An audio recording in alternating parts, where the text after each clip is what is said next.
where I believe people are missing out on their CrossFit workouts is the intensity that they apply to them.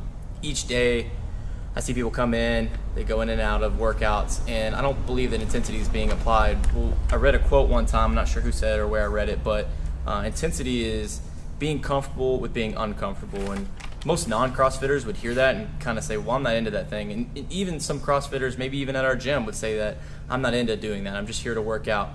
But I bet those same people would probably say, I'd like to have a six-pack. I'd like my arms to be toned. I'd like to move around without pain. I'd like to pick up my grandkids or play with my dogs. And I truly believe that intensity is the way that we get to those points. First, well, my definition of intensity, well, I first have to say that intensity is needed in a lot of things. And main thing is body composition. If you want to lower your body fat percentage, improving your health, from triglyceride ratios to heart rate, to blood pressure, you have to apply intensity to your workouts. Now, my definition of intensity is simply doing more work faster, but I believe that a lot of times people take that the wrong way, and it's very misunderstood, when I do also believe that intensity is relative. And I use the example all the time to people that intensity is kind of like cars. For example, when you first come into the gym, you might be a Geo Spectrum, right? That little car has a 3-cylinder engine, and it doesn't matter whether you redline it. It's relative. You can only go so fast in that car. You can only redline it so far. And you may be in a class with somebody who's a Corvette. And a Corvette, you can redline it the same way, but it's obviously going to move a lot faster. Now, our goal in the gym is to become the Corvette, not only performance-wise, but aesthetically as well.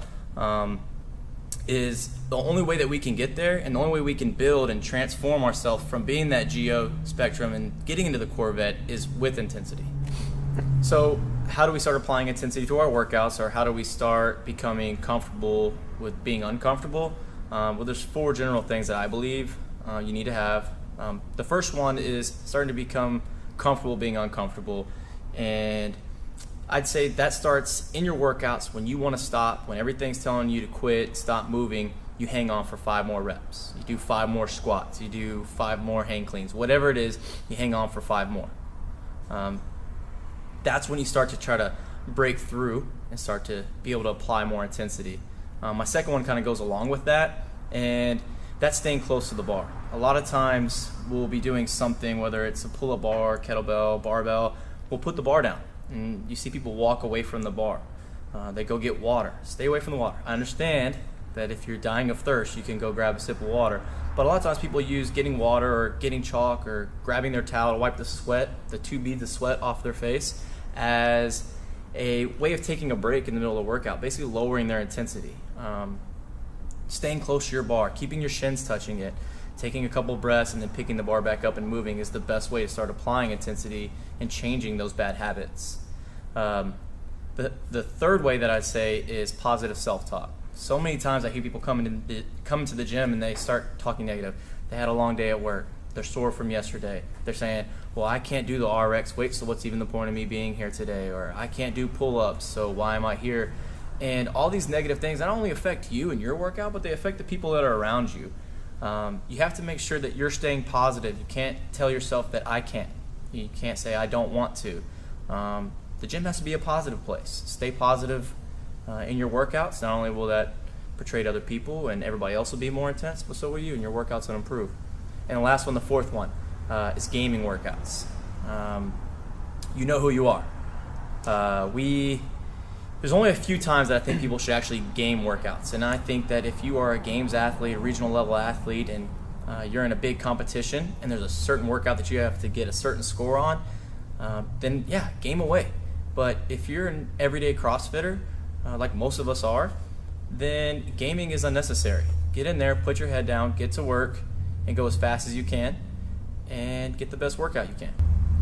So the next step is figuring out, how do we know we were intense, right? Or how do we know if we brought intensity to the workout? And many times you will finish a workout and you will know right away if you were intense or not. But then there are other times where, we feel like we didn't get a lot out of the workout.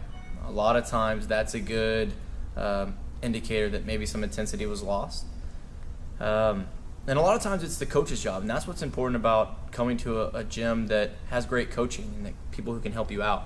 For example, if we take a workout that is something simple like a 400-meter run and 21 kettlebell swings.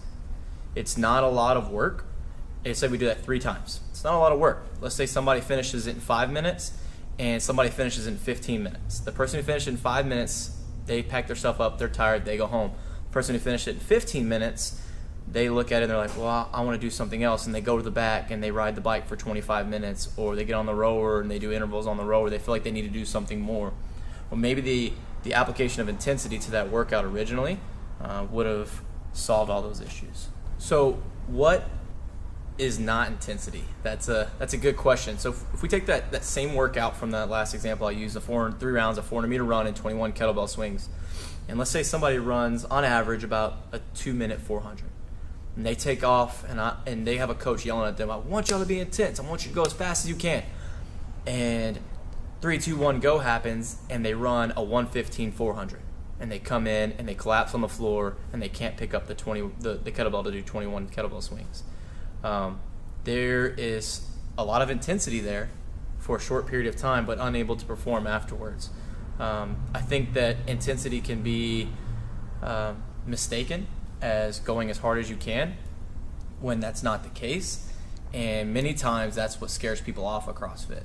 Intensity is relative, like I said before, and it's important that you go to a gym that has coaches that can help guide you through your intensity and make sure that you're getting the most out of every single workout.